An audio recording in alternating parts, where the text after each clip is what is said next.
the series Eamcet 2013, we are discussing today nuclear physics and semiconductor physics. In fact, from nuclear physics we can expect one question at Eamcet level. In recent timings, they have given even two questions also, and one question surely be given from semiconductor physics as well. So, two questions you can answer from these two chapters as a minimum. Let me remind you first of all the important formulae of these two chapters. Nuclear physics, when we talk about any nucleus, of course we write that one as NZA.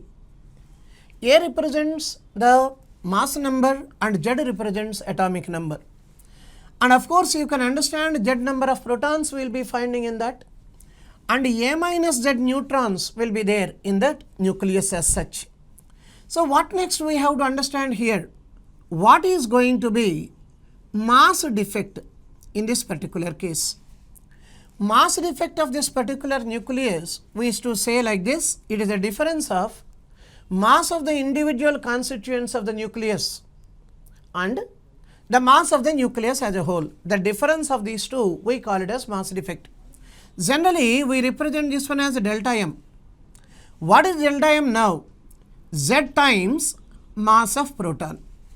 Z protons are there in that, plus A minus Z times mass of neutron. A minus Z neutrons we have. This is the total mass of the constituents of the nucleus minus mass of this nucleus as a whole, XZA. This difference we used to take it as mass defect. And of course the corresponding energy for this mass defect we generally call that one as binding energy. You can understand this one. This is the energy by means of which all these nucleons are binded together inside the small nucleus of the atom. But of course binding energy generally we take it in two ways. Energy is equal to delta M into C square we can write. That is Einstein's equation, mass energy equivalent relation is equal to delta M into C square, directly we can take up. But when to take this equation directly? If delta M is given in gram or in kg, directly you use this. Suppose if they give delta M in atomic mass unit, then naturally we can understand the corresponding energy over there is going to be 931.5 million electron volt. That means one atomic mass unit's corresponding energy is going to be 931.5 million electron volt. But you need to remember here two things. What is this million electron volt as such? 1 million electron volt, you can write 1.6 into 10 to the power minus 13 joule. What is 1 electron volt? 1.6 into 10 to the power minus 19 joule. You can even write 1 million electron volt like this also. That is 10 to the power 6 electron volt. Likewise, one more conversion they may ask you here. Kilowatt hour energy. What is 1 kilowatt hour? 36 into 10 to the power 5, right? Joule. That is actually the conversion. So these conversions are very commonly used conversions in this particular chapter.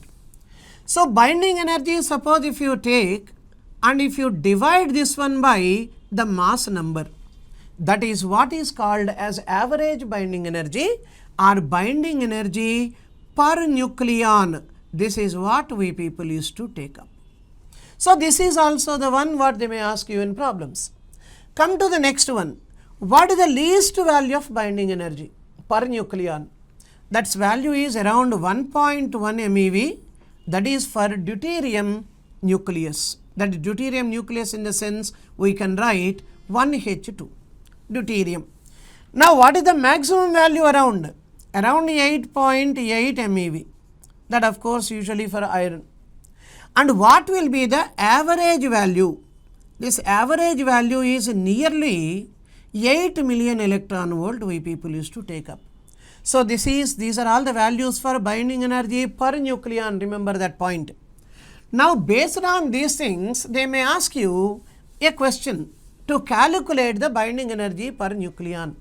In such cases, you identify how many number of protons are there inside the nucleus, how many number of neutrons are there inside the nucleus, neutron number into neutron mass, proton number into proton mass, add both of them, you will be getting the total mass of the constituents of the nucleus, and as a whole the nucleus mass also will be given in the problem. You just take the difference of these two, that now gives you the value of mass defect.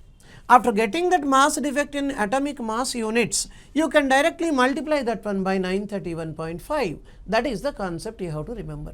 Okay, now come to the next one. The next important feature of this one is nuclear reactor. In fact, we know the theory very well. Nuclear reactor, when we talk about, the important most part of that one is the moderator, which controls the energy of the neutron. Second, that is control rod. Control rods, of course, they used to absorb nucleons and see neutrons, and they see that less number of neutrons they participate in the nuclear reaction, and they see that the nuclear reaction goes with a constant pace. Likewise, of course, we people are going to have coolant. We used to have shielding material. All these are known to you. What is the first formula out of this? What is the power of nuclear reactor? Power is equal to energy by time. But all of you can understand 1 by time can be written as frequency. What is this frequency here called? It is called fission frequency. What do you mean by fission frequency? In 1 second, how many number of fissions they are taking place. That is what is called as fission frequency. It is represented by N. What is this E now? E is nothing other than energy released in each fission. Usually in the case of uranium-235 92, in each fission of uranium, we will be getting on an average of 200 million electron volts of energy. So E should be taken 200 million electron volt. Unless that person gives you in the problem a different number for that, one should consider this one as 200 only. Sometimes they may give take E as 185 million electron volt, then okay, you take the same value given, but you should not take any other number when this number has not been mentioned. So one should take only 200 MeV for this. So this is one area. And what is the second one? That fellow may say 1 gram of uranium, for example, is totally annihilated. Then what is going to be the amount of energy that is going to be produced there? 1 gram directly you can take up. 1 gram E is equal to mc square, you can calculate and you can finalize. But the number of atoms in 1 gram of uranium, we directly write that one as Avogadro number by 235. Because uranium 235 92, one is mass number and one is atomic number. So in 1 gram, how many number of atoms we are having? N by 235. What is N? Of course, all of us we know. 6.023 into 10 power 23 whole divided by 235. These many number of particles or atoms, they are nuclei, they are now converted into energy, they are producing energy. Each uranium of course gives you 200 MeV. So this into 200 MeV, that now gives you the total amount of energy released in this. So this is one area you people have to concentrate on. Come to the next one, fusion and fission. These two are of course one and the same like. But in fission, heavier nucleus is going to be broken into smaller nuclei. In fusion, smaller nuclei are going to be recombined to form a heavier nucleus. But in both the cases, you should remember one difference. In fission, the amount of energy released per nucleon is less than the value in fusion. So that is one area theoretically you have to remember. Come to the next one. Usually they give fusion equation 1H2 plus 1H2. That gives rise to 2 helium-4.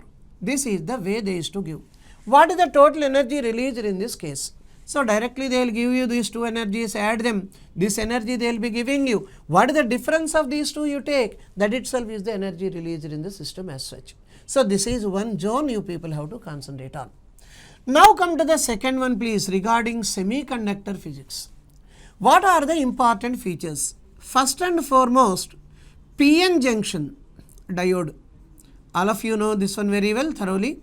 And of course, PN junction diode, half wave rectification. Half wave rectifier. There is a formula for eta. That eta is nothing other than efficiency. 0.406 RL by RL plus RF. RL is called load resistance. RF is called forward resistance of PN junction diode.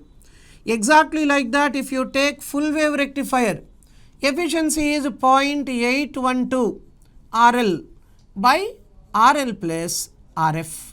This is the second formula you have to remember. Now coming to the next one, the important most part over here is the concept of a transistor. Transistor, of course, if you take up, there used to be common base configuration, common emitter configuration, common collector configuration. But of course, we are having these two mainly in our syllabus. Common base configuration, if you take up, this emitter circuit becomes input circuit and collector circuit becomes output circuit. If common emitter, if you take, base circuit, base emitter will be input circuit and collector emitter will be output circuit. So these areas you have to take up. And coming to the next concept, what is current gain, voltage gain, resistance gain, like that they used to ask. And those concepts, gain means output by input. Forward ratio also output by input. So these areas, if you are having in memory, almost every problem you can solve that one easily. Right? So let us take up some of the applications based on this particular topic, please. See the very first question here. That is based on half-life period, radioactivity, the concept. The half-life of R226 is 1620 years, that is radium. Then the fraction of radium decayed in 3240 years is 1620 into 2 is 3240. That radium Ra226 of course has been given there. So we can directly take the value of half-life is given 1620. The time that is given is 3240 both in years. Then you can directly understand n by n naught is equal to 1 by 2 to the power t by t. That is the general formula. N is the present number of atoms which are there. N naught is initial number of atoms when we are taking time as 0. And t is the total time and capital T is a half-life. Now total time by half-life if you take, are you not getting half to the power 2 please? Because this is twice this value. So 2 means, is it not 1/4 now? So what is 1/4 now? This is undecayed amount. Undecayed amount means what? Whatever the sample that is left now is 1/4. What is decayed is the question. How much that has gone out is the question. That is 1 minus 1 by 4. How much it will now be? 3 by 4 as such. So 3 by 4 means the correct option for this first question is the third option for us. Look at the next one please. The half-life of a radioactive element is 10 hours. The fraction of initial radioactivity of the element that will remain after 40 hours. Understand the wording.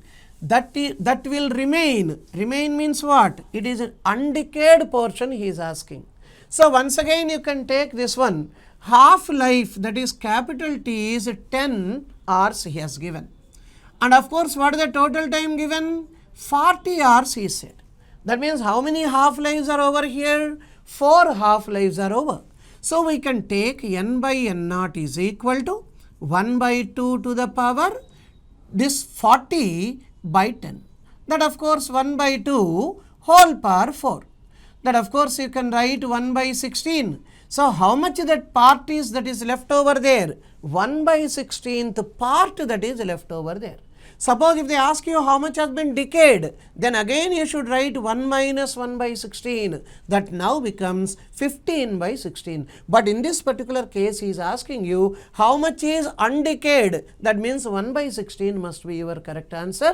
That tallies with the second option in this particular problem. Look at the next problem, that is problem number 3. A certain particle has half-life of 60 seconds. The fraction of the particles that will decay at the end of 10 seconds is how much? Now the same concept once again almost. You can directly take up this way, n by n naught is equal to 1 by 2 to the power small t by capital T. 1 by 2 to the power small t is given 10 seconds, capital T is given 60 seconds. So 1 by 6 I should write. Now of course you can understand directly this can be written as 1 by 2 power 1 by 6. No doubt about that. So you can even write this one 2 power minus 1 by 6. What is this 2 power minus 1 by 6? That is the amount which has been left now. That means what? Which has not been decayed. Now what he is asking you, how much that has been decayed? The amount that has been decayed I just want. It is equal to 1 minus 2 power minus 1 by 6. That should be the correct option for us. Same question has been asked in one of the Eamcet papers. The option for this one is the second option. Look at the next problem, that is problem number 4. A radioactive substance has density rho, volume V and decay constant lambda.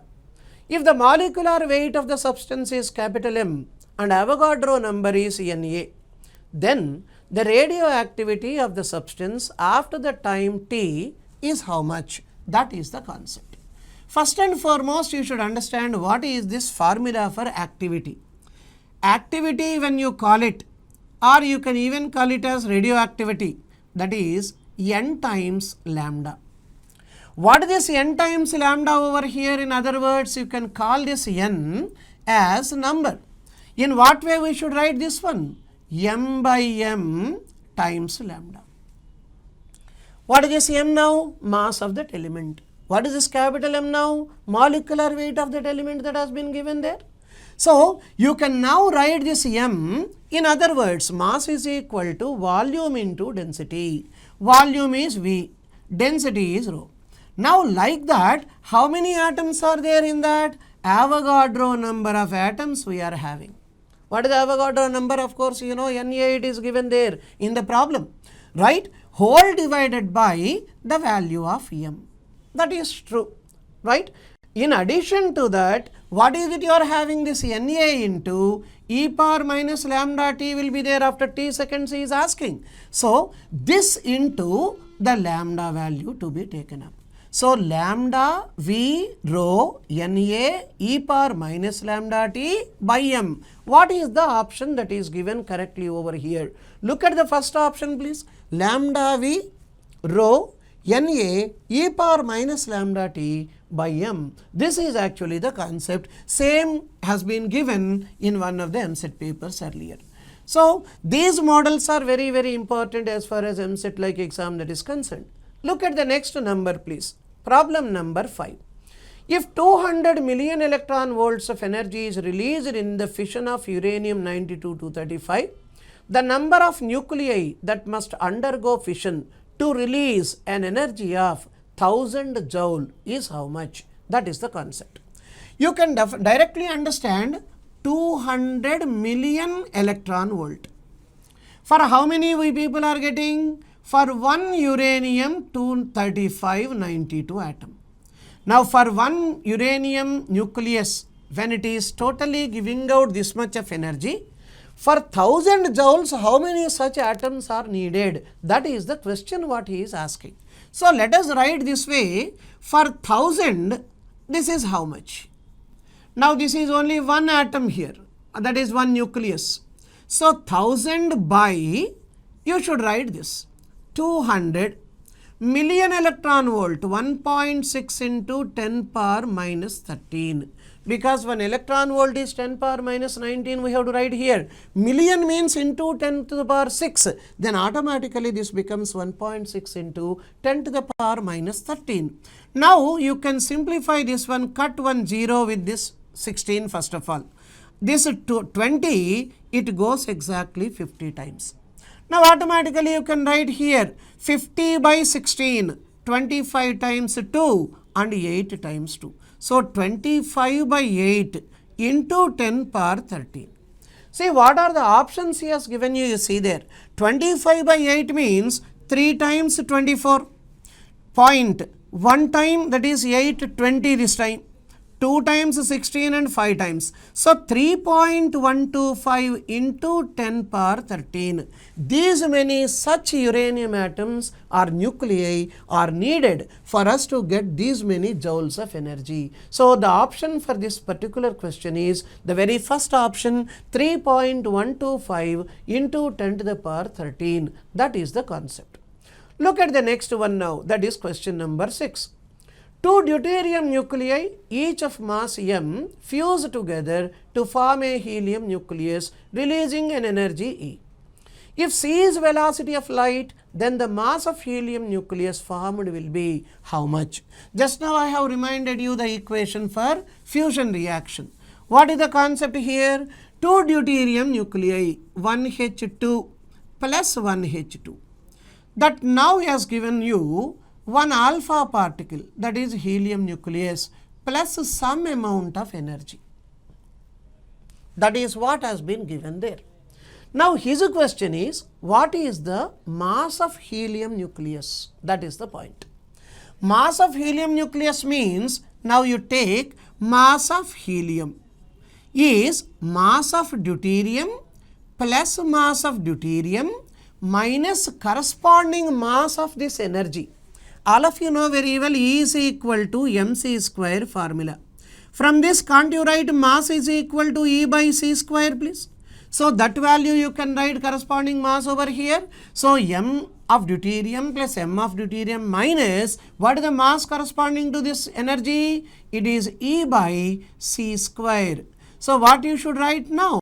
Mass of deuterium is given as m. So 2m minus E by c square. This is the corresponding formula for us. So 2m minus E by c square, look at that one, the very first option that has been tallied with this calculated value. So for question number 6, the correct option will be the first option only.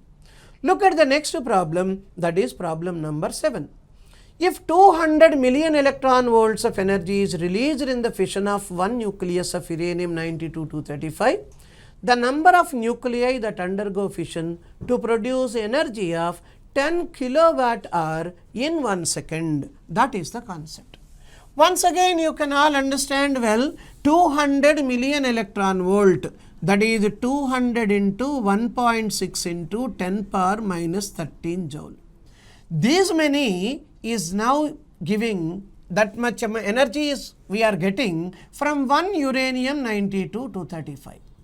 The fission of one uranium-235, we are getting this much amount of energy. Fine. Now the question is 10 kilowatt hour, 10 kWh. Just now I have given you 1 kilowatt hour is equal to 36 into 10 to the power 5 joule. So how much this value will now be? 10 into 36 into 10 to the power 5 joule. For this much energy, how many such atoms or nuclei we just want? That is the question there. So what we should write ultimately, please? This you can write now, the number n is equal to 10 into 36 into 10 to the power 5 divided by 200 into 1.6 into 10 to the power minus 19. Right, minus 13 because it is given million electron volt over here, minus 13. Now look at carefully here, this 0, this point you can cancel, this 0 you can cancel. Now what is left over? You see 2 cancels here 18 times, 9 times 2 here and 8 times 2 here.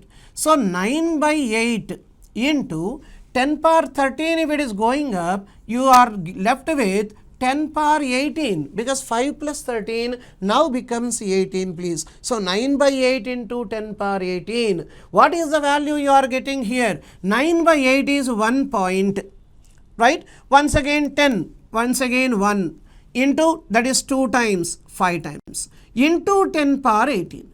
You can even write the same thing this way also, 11.25 into 10 power 17. See the options carefully please. 11.25 into 10 power 17 is given as the third option for this problem number 7. Therefore, correct option is the third option for this problem as such. Look at the next number, that is problem number 8. The radioactivity of a sample is X at a time t1 and Y at a time t2. He is just giving you activity over here, that is n lambda, that is at a time t1 it is given as X and at a time t2 it is given as Y. That of course you can understand what is this activity. Activity means into lambda, that always will be there, it is understood. Now come to the next one please. What he is mentioning, if the mean life of the specimen is tau, what is this tau here? Mean life. What is mean life according to the formula? 1 by lambda is called tau. Then automatically you can write lambda will now be 1 by tau. This is the relation in fact between these two, you have to remember. Or lambda into tau will be 1. Whatever you talk about, all are one and the same like.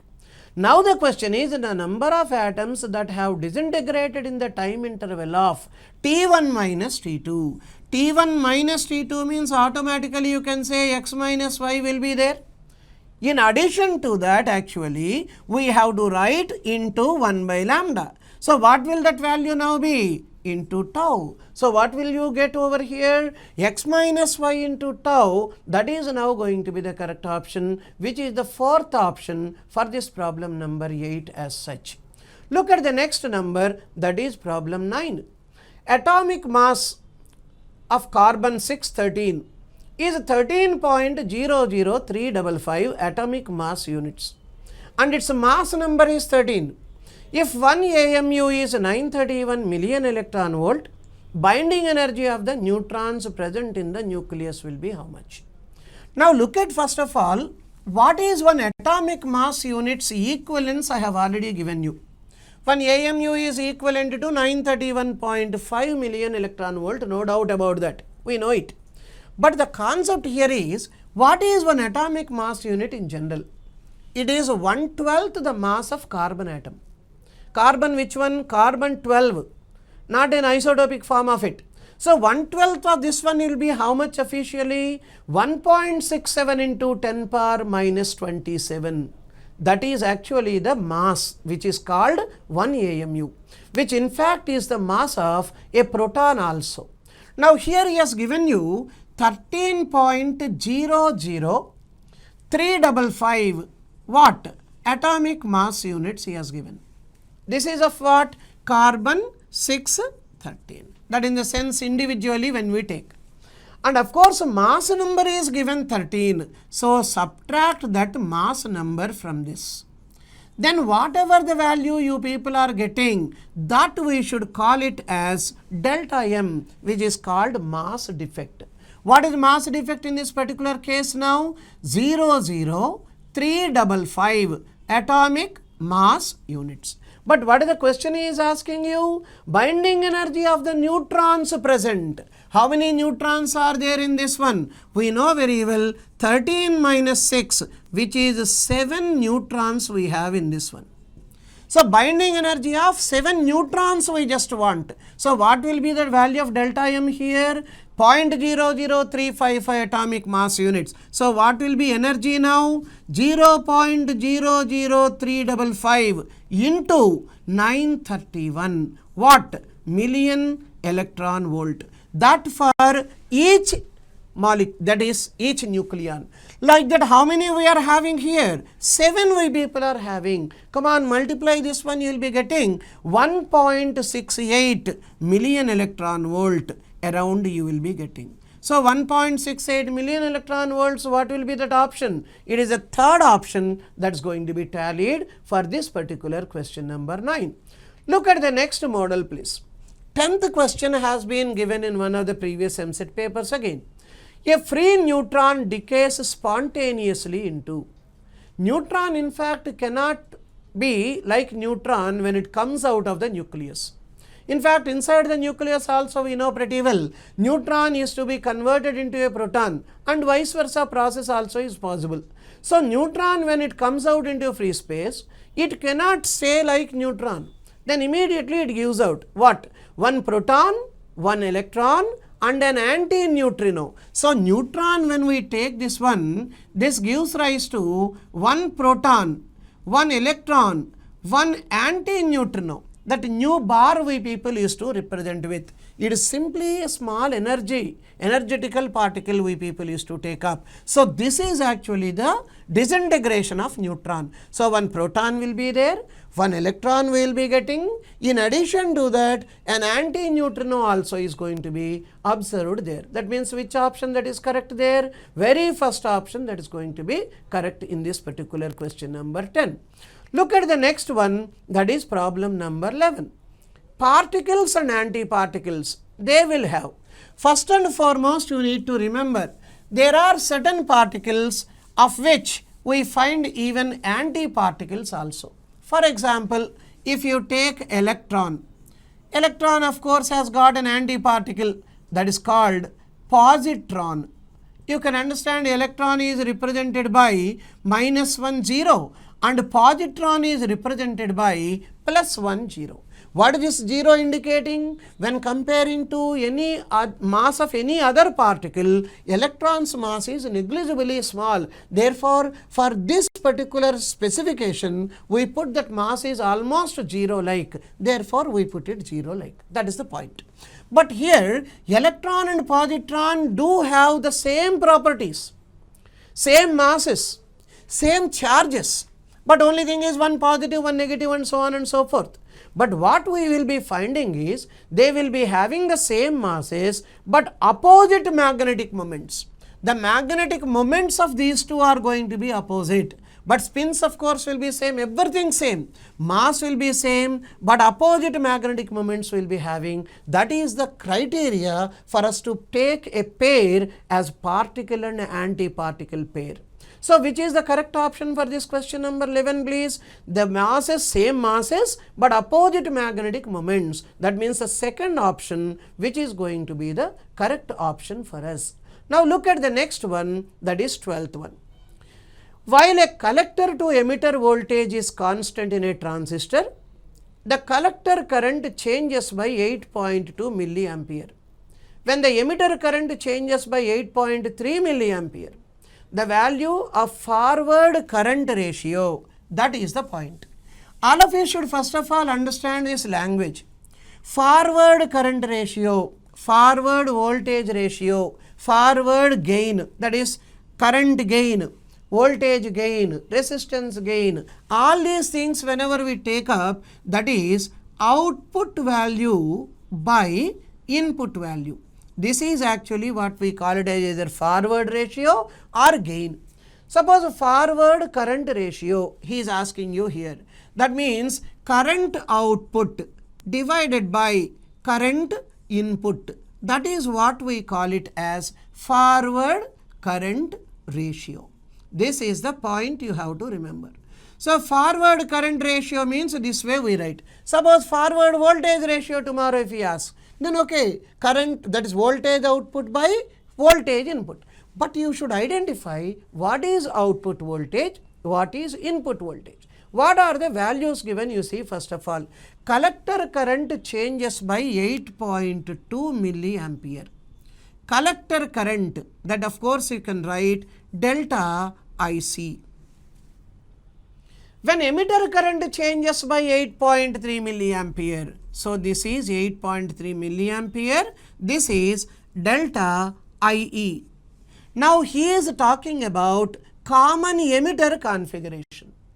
When we talk about common emitter configuration, what will be the output current over here in this particular case please? Collector current will be the output current. And what will be the input current please? Base current will be the input. So, this is collector current for us. You have to remember that point. And this one is base current. All of you can directly understand what for we people are taking this way. When we take a common emitter configuration, base emitter circuit becomes the input and collector emitter circuit becomes the output. Therefore, collector current is called output current and base current is called input current. So, what is the ratio he is asking you? Forward current ratio. That if I take that one as FIE. What is this symbolic representation? You know, here this is called, directly we take it as HIE also they used to write. H is hybrid parameter. And of course, this forward current ratio, E for common emitter circuit. So, HFE, that is the symbol for this. So, what we should write? Delta IC by delta IB. IB for base current. But all of you know very well, collector current is known to us. But base current is not given you directly. How do you get base current? When you subtract collector current from emitter current, you get base current. What is the general equation please? Delta emitter current is equal to delta base current plus delta collector current. So, base current will automatically be emitter current minus collector current. That is what I have written over here. So, you can write this one directly. This value is 8.2 he gave. Now, emitter current minus collector current, 8.3 minus 8.2, that is going to be 0.1. Point gets cancelled. How much is left over now? 82. That is what is called forward current ratio. So, which option that is tallied over there you look at? First option is going to be the correct option for this question number 12 as such. Look at the next one. The current gain of a transistor in common emitter circuit is 40. Ratio of emitter current to base current is how much? Once again, he is very clearly mentioning in this particular question what kind of circuit he is taking up. Common emitter circuit he is taking. So, common emitter, the moment you take, suppose if I consider this is the transistor. Now, if I consider this one as this one base, this one emitter, this one collector. Okay, if it is PNP transistor, arrow will be towards the base. If it is NPN transistor, it will be from base to the emitter. We know that one very well. Now, here he is giving us the special case like this. Look at this one now. This is emitter. This is base. This one is collector. Now, emitter is made common. Then automatically what happens, you know? Base emitter circuit now becomes input circuit and collector emitter circuit now becomes output circuit. Remember this point carefully. Now, input circuit becomes base emitter and output circuit becomes collector emitter. That is the point. Now, what is he talking about? He has given you very clearly the common current gain is 40. What is current gain now? Delta IC by delta IB is given 40. Output current by input current, that is called current gain. That value is given 40. Fine. Ratio of emitter current to base current we want. That is delta IE by delta IB. We just want. Then how do we get delta IE first of all? Come on, take this one. Delta IC plus delta IB. You just know now the value of emitter current is collector current plus base current divided by delta IB. I can write. So, simplify this one please. You can write delta IC by delta IB plus 1. Okay. So, this is actually the concept. What is the delta IC by delta IB value given? It is 40 plus 1. So, how much will be the value now? 41 should be your answer. That means which is the correct option over there please? The second option, that is going to be correct for this question. Look at the next one, that is question number 14. In a transistor circuit, when the base current is increased by 50 microampere, keeping the collector voltage fixed at 2 volt, the collector current increases by 1 milliampere. The current gain of the transistor is how much? Once again the same concept. Look at once again carefully what are the values given. He has given you when the base current is increased by 50 microampere, delta IB is 50 micro 10 power minus 6 ampere. And what else he has given? He has kept the collector voltage fixed at 2 volt. And collector current increases by 1 milliampere. So 1 into 10 power minus 3 ampere. This is delta IC. That is the one. That means what he is asking one can directly understand. It's not a big task now to understand this one. Base current given, collector current given. So which one is common that has been made here? Emitter is common. Emitter common means what is the current gain? Again he is asking the same question. Current gain means output current, that is nothing other than delta IC, by input current, that is nothing other than delta IB. Delta IC by delta IB. Write that value given. Delta IC is 1 into 10 power minus 3. Delta IB is 50 into 10 power minus 6. This cancels minus 3 times. This going up, it becomes 1000 by 50. Right. So how many times it goes exactly? 20 times it goes. So what will be the current gain in this particular case, please? It should be 20. So see that first option which is now given 20, that is the correct option for this problem 14. Look at the next one, that is problem number 15. A common emitter transistor amplifier has a current gain of 50. If the load resistance is 4 kilo ohm and input resistance is 500 ohm, the voltage gain of the amplifier is how much? Right? Look at first of all what are the values given. First thing he mentioned is current gain. What is this value? Current gain, of course, he has mentioned that one as 50. Fine. What is the second value? Load resistance is 4 kilo ohm. Remember carefully, load is nothing other than output resistance. Our output is given 4 kilo ohm, that means 4000 ohm. Remember, load resistance is nothing other than output resistance for us. That is the first point. And what is the input resistance that has been mentioned here? That is again given 500 ohm. Directly you can take up. Taking these two, can't you just write what will now be resistance gain, please? All of you can understand this one. Output resistance divided by input resistance, like I can write it. What is output resistance? It is 4000. What is input resistance? It is 500. You can just cancel that one to 8. So what is the resistance gain we are getting? That is going to be 8 here. Now his question is what? What is voltage gain is the question. All of you can directly understand voltage V is equal to IR according to Ohm's law. V is equal to IR formula when we take up, voltage gain can be now written as current gain into resistance gain. That is actually the formula we should understand. So what you should take up here? Current gain already has been given.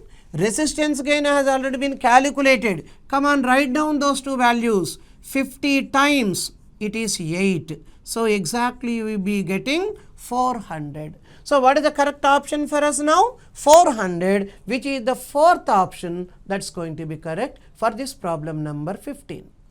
Look at the next one. In a PN junction diode, the direction of diffusion current is from what? All of you remember carefully, diffusion current is due to the holes. And of course, drift current is due to the free electrons. So if you can remember these 2 points carefully, it is easy to locate and identify the correct option. Diffusion current is due to holes and drift current is due to electrons. So diffusion current is due to holes means holes always used to move from P region to N region. So what should be the direction of diffusion current now automatically? P region to N region. That means the very first option that is going to be correct for this question. So diffusion means due to holes, drift is due to electrons. Remember this concept and decide the answer. Look at the next one, that is problem 17. In a half wave rectifier, a load resistance of 1 kilo ohm and a diode of internal resistance 10 ohm are used. Efficiency of the rectifier is how much? That is the concept. In fact, we know half wave rectifier will have one PN junction diode in that. And what is the efficiency? Already we have written the formula in the beginning. It is 0.406 RL by RL plus RF. You can understand this RL is nothing other than load resistance. Whatever the resistance across which the load output is extracted. And what this RF called? It is called forward resistance of a diode. That is forward resistance of PN diode. That is what actually we people is to take up. Now what are the values he has given you in the problem? You look at load resistance, that is RL, is directly given 1000 ohm, 1 kilo ohm he said. And internal resistance is 10 ohm. That internal resistance is nothing other than the resistance in forward biasing. That is the concept. So directly you can write eta is equal to 0.406 into this value of 1000 whole divided by 1000 plus 10, 1010. But of course he is asking you the answer in percentage. So into 100 we people have to put it. So when you take here 1, 2, 3 zeros, you can cut that one here. 406 we will be getting. Now come on, cut this 0 also. So what is now left over? 4060, this one more 0 by 101. Had it been 100, exactly you would have got 40.6. Now it is 101. So definitely the answer should be a little less than 40.6. 40.6 a little less than that one means what is that option which is very close? 40.2 is very close to our value. So this value will now be nearly 40.2%. And one thing more you people should remember, from this number you can all identify half wave rectifier's maximum possible efficiency will be 40.6%. It cannot be more than 40.6 under any circumstances for any values. Therefore, always your answer should be less than that. Here it is slow, just quite slowly, that is small variation is there. Therefore, correct option will be 40.2, which is the fourth option for us. Look at the next number, that is problem number 18. This is the circuit of a Zener diode that has been mentioned here. Zener diode of course is a highly doped PN junction diode which effectively works in reverse biasing also, and it works similar to forward biasing similar to an ordinary PN junction diode. Now look at the circuit that has been mentioned first of all. He has just given you, this is the Zener diode which has been mentioned here, Z will be written here, and of course there is a load resistor which is connected here, and these two are the input terminals across which 80 volt that has been applied like this. And of course you can understand this is P side, this is N side. So we will be connecting this one to positive and this one to negative because this will be made to function only in reverse biasing effectively. Now this one is 10 kilo ohm and this one is 5 kilo ohm. And what is the Zener voltage given? It is mentioned here 50 volt. Observe carefully, these two are now in parallel. They are now in series to this. Total voltage is 80. Across this system if you are having 50, what will be the voltage across the series resistor please? 30 volt. Difference of these two should be this. That is the first point. Now what will be the current across this Zener diode? That is what I want. Current across Zener diode is nothing other than current across series resistance minus current across load resistance. Now how do you calculate current? I is equal to V by R. What is V here? 30 by 5000 minus what is the value of voltage here? 50 by 10,000. Now you can write directly 10,000 as common value. Now here 2 times 30, it will be 60 minus 50. So it is 10 by 10,000 you are getting. That of course 1 by 1000 what? Ampere. That is 10 power minus 3 ampere. But all of you know 10 power minus 3 is called milli. Therefore, what will be the current now across this Zener diode? 1 milliampere. That will be the correct answer for us. So, first option is going to be correct for this. Right? So, this is the structure of Zener diode you have to remember. Look at the next number, that is problem 19. Which of the following diodes is reverse biased? All of you can understand reverse biasing means what? You should have positive potential given to N side and negative potential is given to P side. So, see carefully the very first option there. He has just mentioned this is a PN junction diode. Here he has given you minus 3 volt. Here it is given 0 volt. Now, you can definitely understand this is P side. P is more negative than N. P is more negative than N means definitely you can understand that is in reverse biasing. There is no need for us to check the second one, third one and fourth one. Directly you can understand, okay, you check the second. If you take the second one, minus 2 volt here and minus 3 volt here. Minus 2 volt, minus 3 volt. This is more negative than this. That means it is forward biasing. Likewise, if you see all the 4 options, excepting the first one, all other 3 are in forward biasing directly. Remember that concept. So, option will be the first one for this problem 19. Look at the next one, that is 20th question please. Given below are 4 logic gate symbols. Those for OR, NOR and NAND respectively are. You people should understand what is the first gate you see. It is OR gate. OR gate, of course, how it looks, you will be getting this as the structure for OR gate. You will be having 2 inputs A and B and 1 output Y. So, this stands for the first one. Check the second one please. Same if I take like this, putting a bubble over here, then you can all understand well this is supposed to be NOR gate. The second one is going to be the NOR gate. And see the third one, if you look at this one, this output 2 inputs once again A and B and this one is Y. This is AND gate. But AND gate he is not asking. He is asking you what? NAND gate. Now once again you will be getting the same gate with a bubble over here.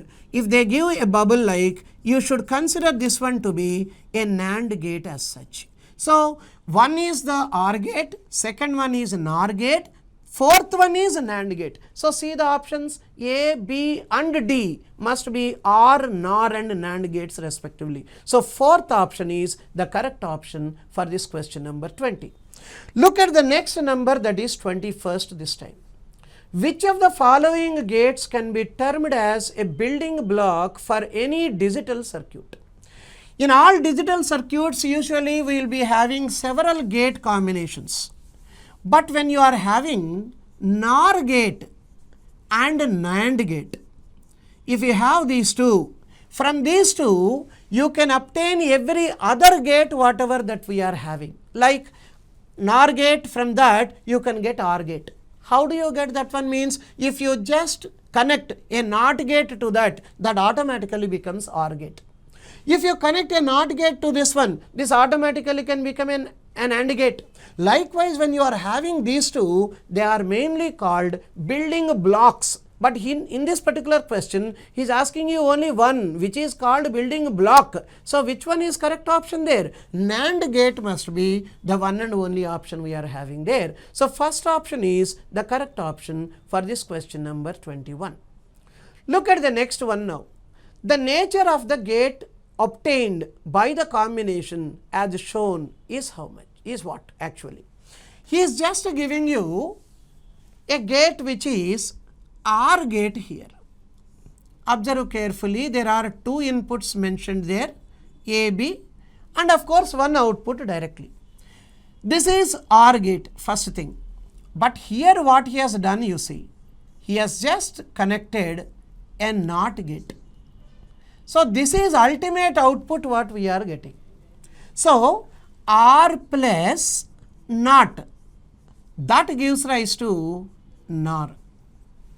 Similarly, AND plus NOT, that gives rise to NAND. You can definitely understand. So these are the constructions what we people have to remember. So as far as this gate is concerned, in this particular question number 22, you are getting OR gate is there and NOT gate attached to that one, then automatically you will be getting a NOR gate over there. So correct option will be NOR gate, that is the second one.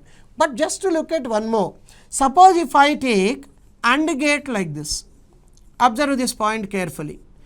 AND gate, it is no doubt. If I just connect both the inputs into one, only one input if I take, then this is called NOT gate, please. Likewise, if you take an OR gate, like you will be having two inputs and one output officially. If you join both the inputs into only one, this OR gate joining the inputs to one, that again becomes a NOT gate here. But all of you can even understand this one, if it is AND gate, like we people used to say A and B, Y equals to A and B. AND means dot, we used to represent it with. Y is equal to A or B. R, of course, we represent with positive sign there. And of course, Y implies not A. Not A means it is not having the value of A as output. If you give input, output will be 0 in NOT gate. If you are not giving input, output will be there in the case. That of course we people can take as an example this way. If you are having an inverter, like as long as power is there, inverter does not function. That means when you are giving input to that one, you will not get any output from that. The moment power is off, then automatically bulbs glow. That in the sense what? When no input, you will be getting output. That is the concept of NOT gate, that of course has been given in the second part of this particular gate as such. So far at Eamcet level, they have not asked any question on gates. Not even once at least. If they ask this time, this becomes the first time in the history of Eamcet like. So concentrate even on gates also, so that one question surely we will be getting from this particular chapter, and one question we will be getting from nuclear physics as such. Both the questions of course you can answer at final Eamcet examination as such. So these are the topics in fact what we are having as far as the second year syllabus that is concerned. And of course one more small topic that is left, that is this that amount of whatever exactly the way we people used to give out the waves from one place to the other, transmission, how that is made possible and all. So even in that also we don't have many to remember rather. So concentrate on these two chapters thoroughly, so that every one of you can certainly score 2 marks from this. These are the chapters what we are having. I hope all of you might have understood what we people have discussed over here, and practice them and apply them in the final examination.